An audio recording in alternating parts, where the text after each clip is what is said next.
you write the letter to? I wrote the letter to death. Nice to meet you. They're charmed, I'm sure. Nope. Will Smith, or as the kids call him, Will Smith, was once the biggest movie star on the planet.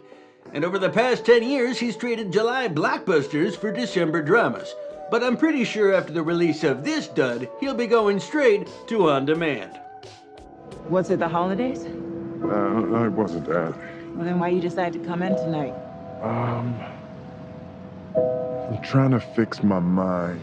In Collateral Beauty, Will Smith plays an emotionally wounded ad executive named Howard, who's running his firm into the ground after recently suffering the loss of his only daughter. His business partners, played by Edward Norton, Kate Winslet, and Michael Pena, hatch a plan that involves hiring a trio of actors to play the parts of three abstractions that Howard is secretly writing letters to. Helen Mirren plays Death, Keira Knightley plays Love, and R&B singer Jacob Lattimore plays Time. The idea behind this horrifyingly convoluted scheme is that if Howard's business partners can record him interacting with these delusions in public, they can digitally remove the actors from the footage and prove him mentally unfit to vote his shares.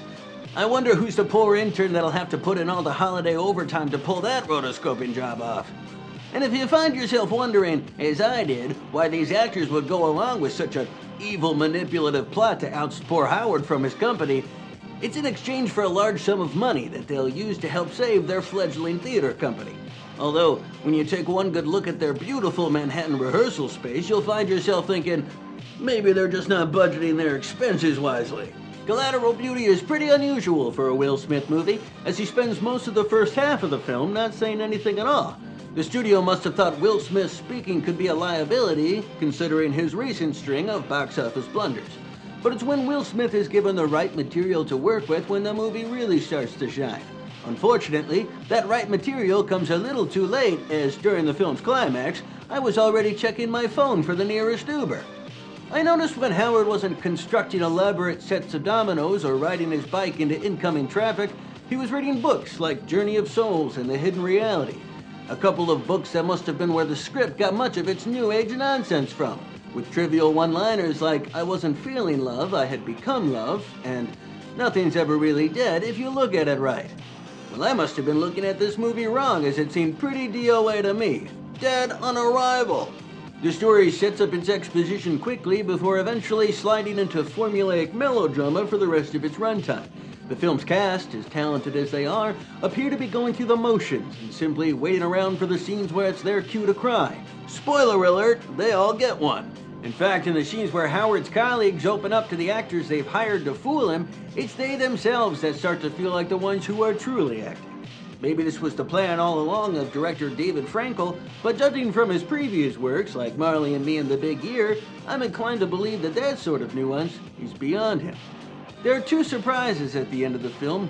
One is genuinely interesting, while the other is, how do I put this, not! If I'm being honest, I was trepidatious going into the movie on account of the film's title. It just doesn't seem to have a nice ring to it, you know? There's a moment in the movie where a grief counselor, played by Naomi Harris, tries to explain the movie's title to Will Smith's Howard, saying she's not sure what it is or where it comes from, but she promises that it's there.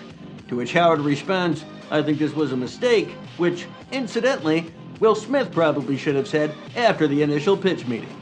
I'm giving Collateral Beauty not a B for beauty, but rather a C for collateral, and I'm also throwing a minus next to it because I can. Until next time, I'm Clifford Yeddes, and this one's In the Can. Love is the reason for everything. I felt you every day when she laughed, and you broke my heart. I was there in her laugh, but I'm also here now in your pain. He's reaching out to the cosmos for answers. Just be sure to notice the collateral beauty. It's the profound connection to everything. He accepts that. Maybe he gets to find his life again.